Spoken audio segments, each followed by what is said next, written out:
far above the Arctic Circle, where the sun disappears for weeks and the cold can strip the warmth from your bones, the settlement of Kugaaruk feels isolated in a way that almost seems unnatural. The locals rarely speak of it, and when they do, their voices drop to whispers. Lab 18, built decades ago and then mysteriously sealed. It was said to contain something no one could fully understand, something discovered deep beneath the permafrost that even the scientists refused to name. Now, after Elias Rowe's disappearance and the strange occurrences recorded on his recovered footage, fear grips the village in a way it never has before. Lights flicker without explanation, the ground trembles faintly beneath the snow, and a cold hum rises from the ice, persistent and impossible to locate.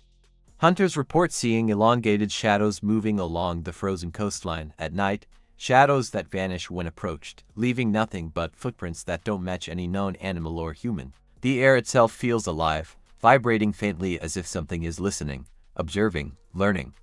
And the most terrifying realization creeps in slowly. Whatever Lab 18 contained is no longer confined, and it has begun to interact with the world outside.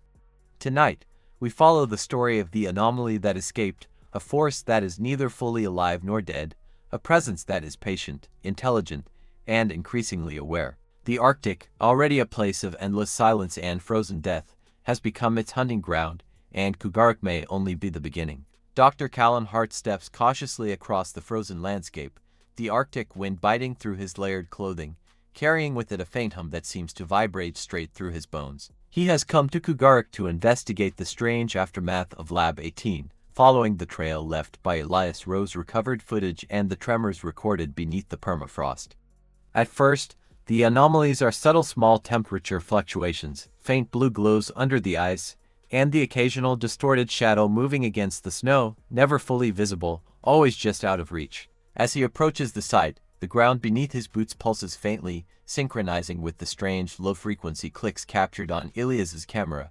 Dr. Hart sets up seismic sensors and low-frequency receivers, trying to capture the anomaly's behavior, but the devices immediately begin to malfunction, batteries draining in minutes, screens flickering with static interspersed with faint whispers that mimic human speech. The anomaly is no longer confined to Lab 18.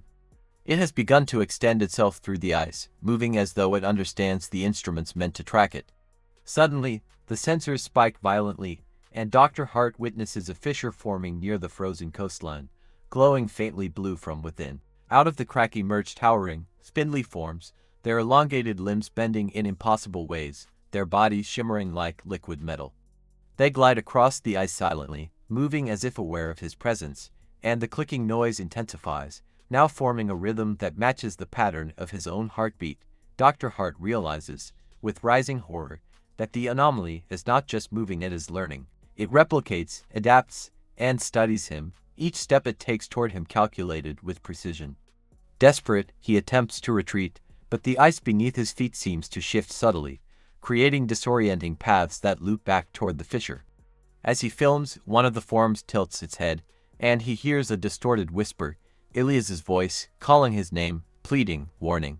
The low hum grows to a deafening resonance that vibrates through the ground, making his bones ache, while the blue glow spreads, revealing more shadows, more figures. Emerging from the fissure in synchronized movements, Dr. Hart's recorder captures their strange gestures, thin, tender like appendages reaching into the snow and ice, probing, testing, integrating the environment. Every instinct screams to flee, but the anomaly is patient, intelligent, and methodical. It seems to be learning how to manipulate the world above Lab 18, extending its influence across the frozen Arctic, while the villagers of Kugaaruk huddle in fear, witnessing phenomena they cannot explain. As the forms advance toward him, the clicking converts into a near-perfect mimicry of human voices, not just Elias's, but fragments of locals he had interviewed, calling out in anguish, blending past and present into a disorienting cacophony. Dr. Hart records it all, but his equipment begins to fail one by one, leaving him surrounded by darkness, punctuated only by the cold blue glow of the fissure and the unrelenting, intelligent presence of the anomaly. By the end, it becomes terrifyingly clear that Lab 18's secret was never meant to stay buried, and whatever emerged is no longer content to remain under the ice. It has begun to explore the Arctic surface, aware, adaptive, and ready to expand beyond the boundaries that once contained it. Dr. Hart awakens hours later inside a hastily erected government outpost, disoriented and shaken, with the Arctic wind howling relentlessly outside. The fissure near the coastline has sealed itself again, leaving no visible trace of the glowing blue light or the elongated, shifting forms, yet the seismic readings indicate multiple moving signatures beneath the ice, spreading outward as if mapping new territory.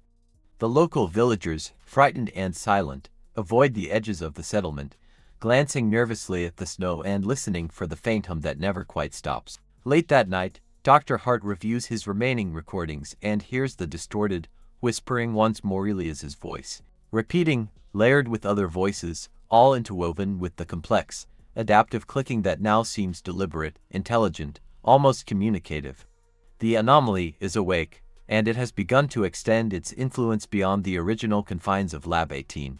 As evacuation alarms echo faintly in the distance and the Arctic sky glows with auroras undisturbed yet strangely ominous, Dr. Hart realizes the chilling truth. The anomaly is no longer contained. It has learned how to interact with the world above the ice, and what began as a remote Cold War experiment is now a growing, conscious presence moving quietly across the frozen Arctic. Part 2 ends on a haunting note. The Arctic, long thought to be a silent wasteland, is no longer empty, and the entity that emerged from Lab 18 is patient, intelligent, and far from finished.